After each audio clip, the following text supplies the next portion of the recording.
और बड़ी खबर बरेली से अपने विवादित बयानों के लिए सुर्खियों के लिए जाने जाने वाले मौलाना तौकीर रजा का एक बार फिर से बड़ा बयान सामने आया है।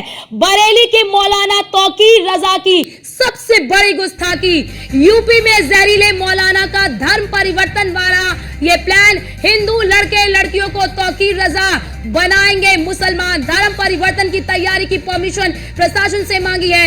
योगी राज में इतनी हिम्मत कैसे, प्रशासन क्या कर रहा है, प्रशासन ने क्या कार्रवाई की है। मौलाना तौकीर रजा ने किया है सामूहिक धर्म परिवर्तन का ऐलान। बरेली डीएम और एसएसपी से इस कार्यक्रम के लिए इजाजत भी मांगी गई है। योगी राज में हिंदुओं को मुसलमान बनाने की तैयारी कर रहे हैं तौकीर रजा। ये बड़ी खबर आपको बता दे, बरेली से मौलाना तौकीर रजा ने यह दावा किया है कि एक दो नहीं बल्कि कई हिंदू लड़के लड़कियां उनके संपर्क में हैं और वो 21 तारीख को, देखिए समय, तारीख और स्थान सब तौकीर रजा बता रहे हैं कि वो इस तारीख को इस स्थान पर धर्म परिवर्तन कराएंगे।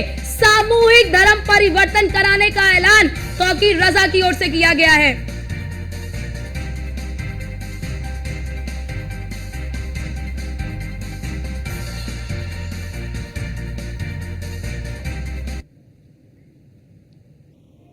और हमारे साथ स्वामी चक्रपाणी महाराज जी जुड़ चुके हैं, अध्यक्ष हिंदू महासभा के। स्वामी जी, पहले तो बहुत स्वागत आपका न्यूज़ वन इंडिया पर। जिस तरह से तौकीर रजा ने ये ऐलान किया है, सामूहिक धर्म परिवर्तन का ऐलान किया है, इसके पीछे क्या मंशा आप देखते हैं तौकीर रजा की? सिपाही लिए करके काम कर रहे हैं, देश के जानबूझकर के माहौल खराब कर रहे हैं और ये जानते हैं अच्छी प्रकार से तौकीर रजा जिस तरीके से देश में एक राष्ट्रवादियों का समूह एकजुट हुआ है, देश के 140 करोड़ लोग एकजुटता का परिचय दे रहे हैं। निश्चित रूप से कहीं न कहीं जो 56 देश है और खासतौर से पाकिस्तान, बांग्लादेश, उसके पेट में दर्द हो रहा है। जो देश के विरोधी हमारे हैं देश, कहीं न कहीं उनके पेट में दर्द हो रहा है। इसलिए चाहते हैं कि देश में कैसे माहौल खराब किया जाए। इस माहौल को खराब करने के लिए इस तरह से तौकीर रजा जी ने जो है सुपारी लेने का काम किया है। और जी उत्तर प्रदेश की धरती, रामकृष्ण की धरती, जहाँ से सनातन का पूरे संदेश पूरे विश्व में जाता है, उसे उत्तर प्रदेश को चुना है। पिछले दिनों आपको याद होगा कि मुख्य बगिरों तक को ब्रेन वॉश किया था। इनको तत्काल रूप से गिरफ्तार करके इनसे पूछा जाए कि कौन वो तत्व है, कौन लोग हैं जिसको आपने ब्रेन वॉश किया है, कौन लोगों किस तरीके से धमकी दिया है, किस लोग लालच के किसके इशारे पे काम कर रहे हैं। ये कई विषय हैं जिसकी जांच होनी चाहिए। निश्चित रूप से इससे बड़ा दुर्भाग्यपूर्ण कुछ नहीं होगा और हमें पूरा विश्वास है उत्तर प्रदेश के मुख्यमंत्री माननीय योगी आदित्यनाथ जी इस पर निगाह रखे होंगे। और तौकीर रजा की जो है पाप की घड़ा भर चुका है, अब बस फूटने वाला है। बस अब फूटने हथौड़ा मारने में फूट जाएगा, सलाखों के अंदर जाएंगे, पूरे जीवन सलाखों के अंदर रहेंगे। क्योंकि काफ़ी समय से भी नमन कर रहे हैं हिंदुओं के खिलाफ, सनातनियों के खिलाफ, हिंदुस्तान के खिलाफ, देश के खिलाफ बयानबाजी जो कर रहे हैं, इसका अंजाम निश्चित रूप से अब भुगतने का समय आ चुका है। क्योंकि यह पाप का घड़ा भरने का एक संकेत है। जिस तरीके से इन्होंने घोषणा किया है, जिस तरीके से इन्होंने वो किया है कि जब जांच होगा तो दूध का पानी हो जाएगा और ये निश्चित रूप से सलाखों के अंदर जाएंगे। निश्चित रूप से इनको सजा मिलेगा और इनके साथ जुड़े हुए तमाम लोग कट्टरपंथी जो भी इशारे पे काम कर रहे हैं, जो है देश को और समाज को में वैमनस्यता और अशांति फैलाने का काम कर रहे हैं, तो सभी लोग जिम्मेदार होंगे, सभी लोग सलाखों के अंदर जाएंगे। बस थोड़ा सा इंतजार करिए। निश्चित रूप से मैं उत्तर प्रदेश सरकार पर मुझे विश्वास है और मुझे पूरी आश्वस्त है कि जल्द से जल्द इन पे कार्रवाई होगी और LIU की रिपोर्ट क्या स्थानीय शासन प्रशासन में निश्चित रूप से कार्य कर रही होगी। क्योंकि जिस तरीके से इन्होंने धर्मांतरण की बात की, धर्मांतरण नहीं, ये राष्ट्रांतरण है। इस तरीके से सोच, इस तरह से जो चीज़ें हैं गजवा हिंद के सोच के लोग ही कर सकते हैं कि देश को इस्लामिक राष्ट्र। आप देखिए यूपी, बिहार, छत्तीसगढ़ में वहाँ पे जहाँ तो सरकारी विद्यालय थे, अब वहाँ पे जैसी संख्या बढ़े, ईदी की मानसिकता के लोगों ने रविवार की छुट्टी बंद करके शुक्रवार की छुट्टी कर दिया। वहाँ पे कोई प्रार्थना नहीं होता, वहाँ पे स्थिति बहुत भयावह है। तो इनका उद्देश्य है गजवा हिंद जो सिमी का उद्देश्य था, इनका उद्देश्य इस्लामिक राष्ट्र जो सिमी और तमाम प्रतिबंधित इस्लामिक कट्टरपंथी संस्थाओं का उद्देश्य था। ये कहीं न कहीं छूटे हुए लोग हैं जो राजनीति चोला उड़ करके और समाज में रह करके इस तरह के वैमनस्यता जहर घोलने का काम करते हैं।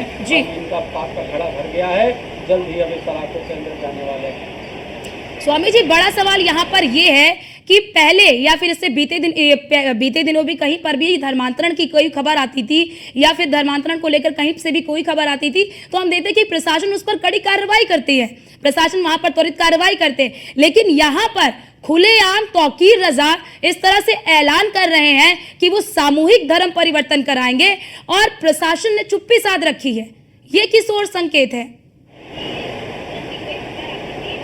नहीं, देखिए, प्रशासन ने चुप्पी साध रखी। पहले तो मुझे भी ऐसा लग रहा था कि ये प्रशासन की चुप्पी बहुत ही निराशाजनक है, लेकिन हमें लगता है कि जबकि वहाँ के मुख्यमंत्री बहुत ही जागरूक हैं और मुख्यमंत्री योगी जी निश्चित रूप से अंदरूनी रूप से कार्य के लिए अंजाम दे रहे होंगे और वहाँ की शासन प्रशासन भी LIU चाहे DM SP भी निश्चित रूप से जागरूक होगी कहीं ना कहीं और अंदरूनी रूप से वो पुख्ता सबूत इकट्ठा करके इनको निश्चित रूप से सलाखों के अंदर ठोकेंगे। मुझे स्थानीय प्रशासन पे भी विश्वास था, पहले तो संदेह लग रहा था, लेकिन ऐसे मेरे को पता चल रहा है कि निश्चित रूप से कार्रवाई इनके खिलाफ होगी और होनी भी चाहिए। और ये इस बार कार्रवाई ऐसी होगी कि जल्द ही निकल के नहीं आएंगे, पूरी जीवन इनकी सलाखों में दिखेगी, हमें ऐसा पूरा विश्वास है। और अगर जो नहीं हो पाता है, स्थानीय प्रशासन ऐसे नहीं कर पा रही है, तो बहुत दुर्भाग्यपूर्ण है। फिर हिंदू संगठन अपने हाथों में लेंगे इसकी कमान और निश्चित रूप से ऐसा होने नहीं देंगे किसी भी कीमत से। महाराज जी, बड़ा सवाल यहाँ पर यह भी है कि आखिरकार तौकीर रजा को बल कहां से मिल रहा है, ये भी बड़ा सवाल है, क्योंकि ये पहली बार नहीं है, इससे पहले भी तौकीर रजा बहुत बार विवादित बयान दे चुके हैं। क्या आपको लगता है कि तौकीर रजा पर कोई बड़ा एक्शन ना होने की वजह से ही तौकीर रजा को बल मिल रहा है?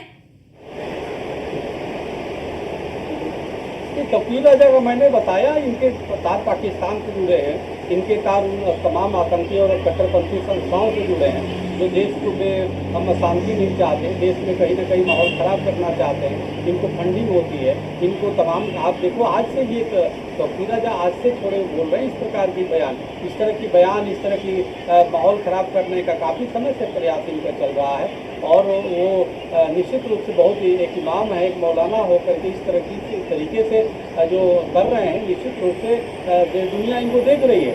इनका चरित्र क्या है, ये देखो, देश के प्रति कोई उम्मीद नहीं है। अभी आप देखो ना, जिस प्रकार से अभी फिलिस्तीन के कई जगह झंडे लहराएंगे, निश्चित रूप से इन लोगों में इनका हाथ होगा। कहीं पाकिस्तान के झंडे लहराना, कहीं पाकिस्तान जिंदाबाद के नारे, कहीं जो है फिलिस्तीन जिंदाबाद करते हैं, पाकिस्तान फिलिस्तीन की जय करते हैं। कहीं ना कहीं भारत माता की जय नहीं बोलते, वंदे मातरम की जय नहीं बोलते, वंदे मातरम नहीं बोलते, लेकिन फिलिस्तीन जय और पाकिस्तान की बात जरूर बोल देते हैं। तो ये कहीं ना कहीं भारत के खिलाफ इनका एक षड्यंत्र है जो समय समय पे सामने आता है, समय समय पे इनका पोल खुलता है। लेकिन अब ये उत्तर प्रदेश की सरकार निश्चित रूप से इनके खिलाफ ठोस कार्रवाई करेगी और इनका समय अब पूरा होने वाला है। महाराज जी, बड़ा सवाल यहाँ पर यह भी कि योगी राज में धर्मांतरण को लेकर किस तरह से कड़े कानून भी बनाए गए हैं, बड़े एक्शन भी होते हैं और ऐसे में कहीं पर भी चोरी छुपे भी अगर धर्मांतरण की खबर आती है तो प्रशासन काफी सख्त नजर आता है। लेकिन जिस तरह से तौकीर रजा ने खुलेआम ये दावा किया है कि वो सामूहिक धर्म परिवर्तन कराएंगे, तो क्या आपको लगता है कि इसके पीछे क्या कारण है और तौकीर रजा किसके इशारे पर ये दावे कर रहे हैं और क्या किसी को चैलेंज करने की कोशिश कर रहे हैं तौकीर रजा? अर्चना जी, आप भी एक वरिष्ठ पत्रकार है, अच्छी प्रकार जानती है कि कोई भी इस तरह की जो बयान, इस तरह के जो तौर तरीके जो अपना रहे हैं जो मौलाना, ऐसे कोई नहीं अपनाता। इनके पीछे एक कहीं ना कहीं एक पूरा का पूरा तंत्र जुड़ा हुआ है। कोई पूरा जो है कहीं ना कहीं एक ऐसे तबके हैं जो देश के खिलाफ, समाज के खिलाफ जहर बोलने का काम करते हैं। तो निश्चित रूप से, लेकिन ये भी आप अच्छी तरह जानते हैं, उत्तर प्रदेश की सरकार जो है हमेशा गाय बगाए ऐसे लोगों को सबक सिखाने का काम किया है। अभी भी ये ऐसे जहरीले सांप अगर फन काटते हैं तो उसको कुचलने का काम भी प्रदेश की जनता और प्रदेश की सरकारें करती है, देश की सरकारें, क्योंकि अब लोग जागरूक हो चुके हैं। 140 करोड़ लोग जागरूक हो चुके हैं और हमें लगता है कि राष्ट्रवादी मुस्लिम ही आगे बढ़ करके इनको दमन करना चाहिए काल। इसके पहले कि पूरे मुस्लिम समाज को ये पीड़ित हो, पूरे मुस्लिम समाज इनके आगोश में आए और जो इनके भड़काऊ नारों से कुछ युवा भड़के और कुछ ऐसे कदम उठाएं जो ठीक नहीं हो, उचित नहीं हो समाज के लिए, उसके पहले इनका दमन करना आवश्यक है। तो इसलिए, क्योंकि बाद में पछताने पर नहीं रहा है, बाद में कोई ये न कहे कि जो है इनको ध्यान से वो नहीं किया गया। इसलिए मेरा मानना है कि इसमें कर्तव्य सबका है, चाहे वो समाज का भी है, चाहे इनके समाज के लोगों का है, चाहे प्रदेश की सरकार का है, चाहे स्थानीय शासन प्रशासन, सबका जिम्मेदारी है। ऐसे जहरीले नागों को फन कुचलने की बहुत जरूरी है, और तभी जाकर के समाज में, प्रदेश में शांति होगा, लोगों को सबक मिलेगा और कट्टरपंथी कोई भी इस तरह से फन नहीं कर पाएगा। ठीक है, बहुत शुक्रिया आपका।